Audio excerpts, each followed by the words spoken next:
మీరు ఎప్పుడు మాట్లాడలే కదా సార్ అడిగాం సార్ అడిగాం సార్ అప్పుడంతా మీరంతా గమ్మునున్నారు. Sir because I am national media because I don't care about అన్నీ సరే. మిమ్మల్ని కూడా మాట్లాడనే లేదు, మీరు కూడా ఇంట్లో నుంచి బయట రాలేదు.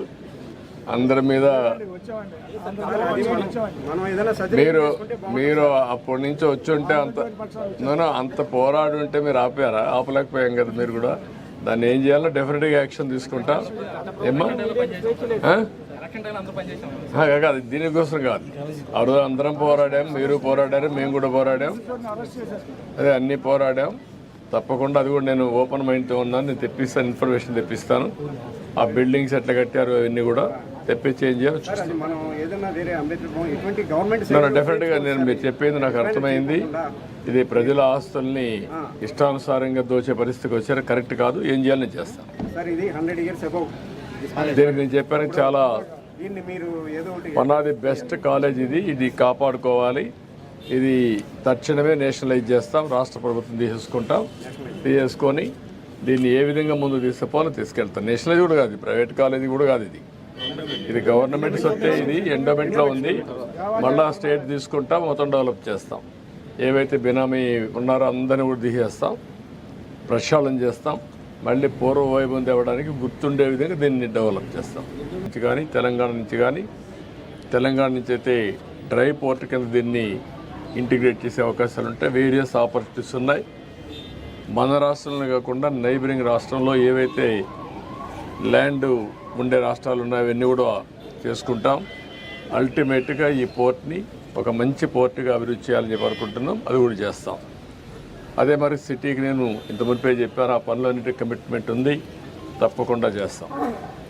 ఇది బ్రీఫ్గా ఈ పోర్ట్ గురించి ఎక్కువ ఎంఫసైజ్ చేయాలనే ఉద్దేశంతోనే మళ్ళీ ఒకసారి మిమ్మల్ని రమ్మన్నాను.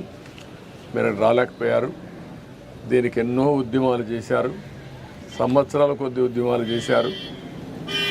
దగ్గర 2 ఏళ్ళు 3 ఏళ్ళు ఉద్యమాలు చేస్తే ఆ రోజు పోర్ట్ని నేను ప్రారంభించిన పోర్ట్ని మళ్ళా మార్చారు.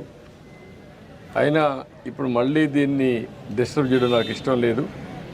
అది విధ్వంసం అవుతుంది. ఆ రోజు చేసిన విధ్వంసం మళ్ళీ ఇంకొకసారి పునరావృతం కావడానికి వీలు లేదు. ఎట్టి పరిస్థితి దీన్ని పూర్తి చేస్తాం.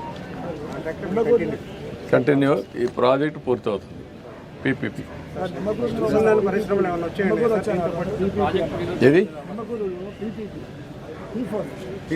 P4 అది కూడా వర్కౌట్ చేస్తున్న ఆ ఊరిని ఇప్పుడు టేకప్ చేస్తాం. ఫస్ట్ ఫేజ్లో ఆ ఊరిని టేకప్ చేసి మళ్ళీ రాష్ట్రం అంతా కూడా చేస్తాం. జనవరికి దీనికి లాంచ్ చేస్తాం ప్రోగ్రామ్ని. ప్రూఫ్ ఆఫ్ కాన్సెప్ట్ కింద నిమ్మకూరు ఫస్ట్ ప్రాజెక్ట్ కింద స్టార్ట్ చేస్తాం. ఇప్పుడు 4 బర్తులు ఉంది, అవే కంటిన్యూ అవుతాయి. ఏదైతే ఎస్టిమేట్స్ కూడా ఉన్నాయి, ఇప్పుడు పెంచాల్సిన అవసరం లేదని నా అభిప్రాయం. ఎనివే నేను రివ్యూ చేస్తాను. పోర్టుకు అనుసంధానంగా పరిశ్రమలు రావాలి, ఏమేమి రాగలుగుతాయని చూస్తాం. ఇప్పుడే బీపీసీఎల్ కూడా ప్రపోజల్స్ పెట్టాం. వాళ్ళు కూడా రిపోర్ట్ ఇవ్వాలి. ఆ రిపోర్ట్ వస్తే ఒక క్లారిటీ వస్తుంది. ఒకవేళ వాళ్ళు వస్తే యాంకర్ ఇండస్ట్రీ కింద ఇమీడియట్గా పికప్ అవుతుంది. ఒకవేళ ప్రత్యామ్నాయంగా ఇంకా ఏం చేయాలో అవన్నీ కూడా వర్కౌట్ చేస్తాం. అంటే ఇంకా అవసరమైతే ల్యాండ్ అక్వైర్ చేసుకునే అవకాశం ఉంటే అవన్నీ చేసుకుంటాం. ఏమేమి కావాలో అన్ని విధాలా ప్లాన్ చేస్తాం. ఇండస్ట్రియలైజేషన్ చాలా అవసరం.